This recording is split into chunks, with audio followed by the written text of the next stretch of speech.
আজকে এমন একটা সমস্যার ব্যাপারে কথা বলবো, সাথে ঔষধের ব্যাপারে কথা বলবো, যেটা আমাদের আসলে খুবই গুরুত্বপূর্ণ একটা রোগ, যেটাকে বলা হচ্ছে সৌথ রোগ বা হাত পা ফুলে যাওয়া, চোখ মুখ ফুলে যাওয়া। সৌথ রোগ তো অনেকেই বুঝেন। তো সৌথ রোগ হলো হাত পা চোখ মুখ ফুলে যাওয়া, পানি ধরা। তো এইটা সাধারণত কেন হয় এটা আমরা কিন্তু অনেকেই জানি, যে লিভার এবং কিডনির জটিলতা থাকলে তখন এই সৌথ রোগটা হয়। তো মেইন বিষয়টা হলো যে এই সৌথ রোগ সমাধানের জন্য হোমিওপ্যাথিতে একক একটা ওষুধ রয়েছে। সেই একক ওষুধটার ব্যাপারে কথা বলতে চাচ্ছি, আর সেই ওষুধটার নাম হলো অ্যাপোসাইনাম ক্যানাবিনাম। তো এই অ্যাপোসাইনাম ঔষধটি সম্পূর্ণই মানে এই সৌথ রোগের জন্য এটা বেশি মানে ব্যবহৃত হয়, বা এটি প্রধান কাজ।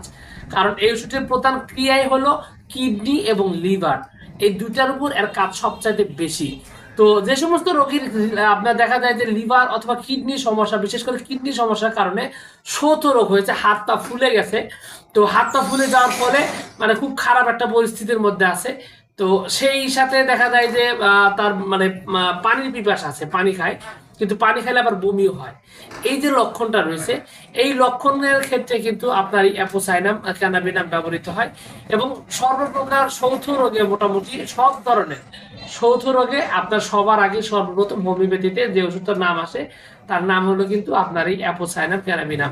এছাড়াও অনেক ক্ষেত্রে অ্যাপিস মেলেরও ব্যবহৃত হয়, হেলিবোরাসও দরকার হয়। এগুলো আসলে ওষুধের প্রয়োজন বোধে দরকার হয়।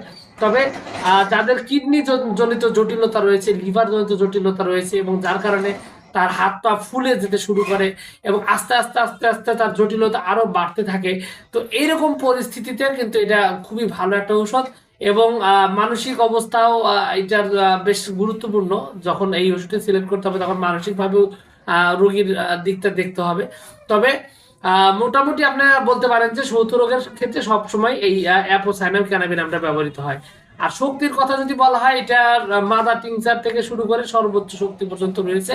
এটা নির্ভর করে মূলত ওই রোগীর অবস্থা, রোগীর কন্ডিশন, এইসবের উপর নির্ভর করেই মূলত আপনার এই ঔষধের মাত্রা বা শক্তি প্রয়োগ করতে হয়। তো অ্যাপোসাইনাম ক্যানাবিনাম এটা আপনার সৌথ রোগের ক্ষেত্রে রোগের অবস্থা কন্ডিশন বুঝে যদি আপনি ঠিকঠাক মতো আপনি যদি ব্যবহার করেন, তাহলে কিন্তু আপনার এই ধরনের প্রবলেম থেকে খুব ভালোভাবে সমাধান পেতে পারেন। এবং আমি আরেকটা বিষয় বলবো, যে আমি যেটা প্রত্যেকবারই বলে থাকি, যে ওষুধের নাম শুনেই নিজে নিজে ওষুধ সেবন করা, এটা কিন্তু মোটেও ভালো কাজ নয়। কারণ রোগ বাড়া কমা অনেক কিছুই কিন্তু নির্ভর করে হচ্ছে আপনার কিসের উপর, আপনার মানে আপনার রোগের উপর, শরীরের উপর, অনেক কিছুর উপর নির্ভর করে।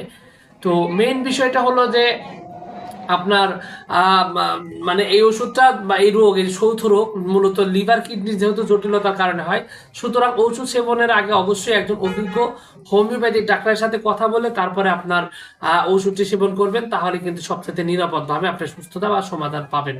তো যাই হোক, সবকিছু মিলে এটুকু ছিল আজকের ভিডিও। আশা করছি পুরো তথ্যগুলো আপনার কাছে অনেক অনেক বেশি ভালো লেগেছে। আর যদি লেগে থাকে অবশ্যই ভিডিওটিতে একটা লাইক দিয়ে, আর চ্যানেলে যদি প্রথমবার এসে থাকেন অবশ্যই চ্যানেলটি সাবস্ক্রাইব করবেন। কোনো প্রশ্ন, কোনো মতামত, কোনো অভিযোগ থাকলে অবশ্যই কমেন্টস করে জানাতে পারেন। তো ভিউয়ার্স, আপনাদের সকলকে অনেক অনেক ধন্যবাদ। আসসালামু আলাইকুম ওয়া রাহমাতুল্লাহ।